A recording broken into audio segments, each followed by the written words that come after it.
Hello everyone, and welcome to another episode of the Wise Decision Maker Show, where we help you make the wisest and most profitable decisions.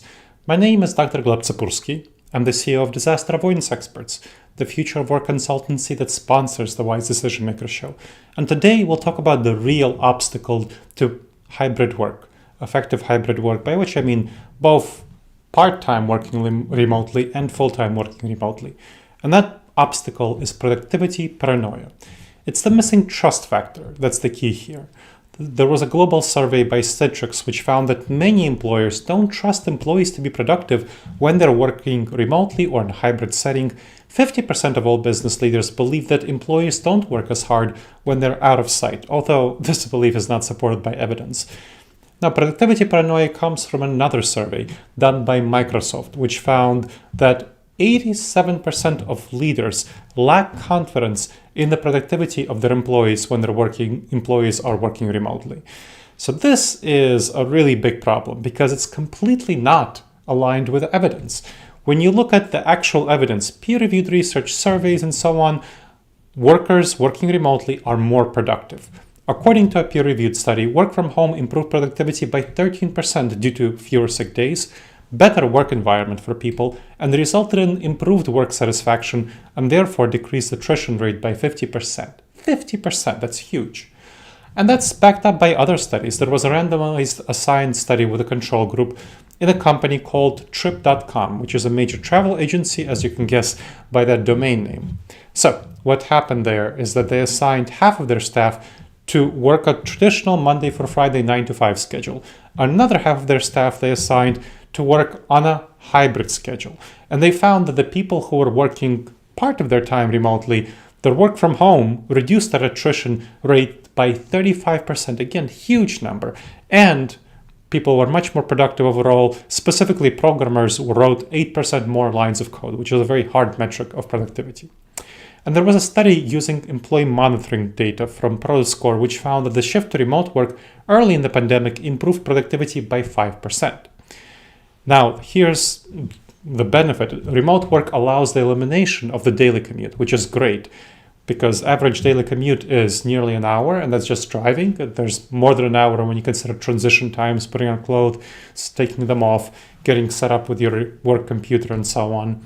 University of Chicago research found that 35% of time saved from not commuting is devoted to your primary job. This is a huge reason for this productivity boost. Research also shows that different individuals have different energy levels throughout the day. Some people are morning doves and they have more energy in the morning. They prefer to work at 5 a.m. Some people are night owls. They prefer to work until 9 p.m., from 11 to 9 or something like that.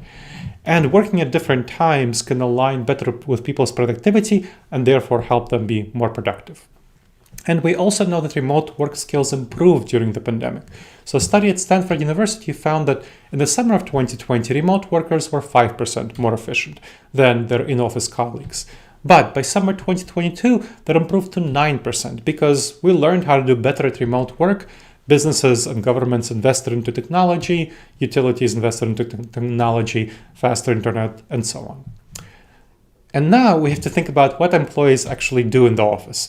So a report by Workfront found that in-office workers spend only 39% of their workday on their primary activities. The remaining time was spent on non-work related activities like shopping, checking social media, searching for new positions, especially if required to be in the office full time. So this relates to face time, where employers, bosses, supervisors have a false measure of productivity. Leaders should really focus on data-driven decisions, but they often deny the data. They ignore the facts, they focus on what feels comfortable to them, and they base their evaluation of performance on what they can see, such as the amount of face time their employees put in, which leads to productivity being assessed based on the amount of time an employee is physically in the office rather than the amount of work that the employee actually gets done. And that, of course, undermines the evaluation of remote employees, even if remote employees are more productive. So the MIT Sloan Management Review reports on a study which found that remote work arrangements were undermined by a focus on in-office presentism. Even before the pandemic, remote workers received lower performance evaluations, smaller raises, and less promotions compared to those working in the office for the same amount of productivity, so even if they work just as hard and just as long. That's a huge problem. So the consequence of this false productivity impression will cause traditionalist bosses to lose workers. As we're going through the Great Resignation, whatever names you choose to call it, we have a very high quit rate. The Society for Human Resources survey shows that nearly half of all workers would want to work remotely in their next job, 48%. And the survey shows that workers expect higher salary for non-work from home roles. So with a 30-minute commute, half time in the office, a hybrid job, it would require workers to have 10% higher salary. And full-time in the office with that same commute would require 20% higher salary. So we see the value that employees place on not commuting and not being in the office and having more flexibility. So, thinking about the rise of hybrid work, there's a likelihood of a recession in the near future. Maybe we're already in a recession, depends on how you count it. It will limit the ability of employers to offer pay raises, leading to a real focus on productivity. So over false gut-based impressions and causing a shift toward more hybrid work and remote work. In order to do that, you really need to address proximity bias, this false belief that in-office workers are more productive. So managers unfairly prefer in-office workers over remote workers. And to address this, managers need to retrain themselves to evaluate performance properly, trusting data over gut-based reactions, and having a customized approach to performance evaluations based on what is needed for effective, productive work. Measuring the deliverables. Instead of relying on in-office presence, leaders really need to focus on measuring deliverables frequently and in a clear, quantifiable, objective manner. So research already before the pandemic showed the benefits of transitioning away from those large one-time annual performance evaluations and instead doing brief performance evaluations. For hybrid work, remote work, that's the perfect modality. Once a week, weekly meetings where a team leader meets with their team members. Most good team leaders already have one-on-ones once a week.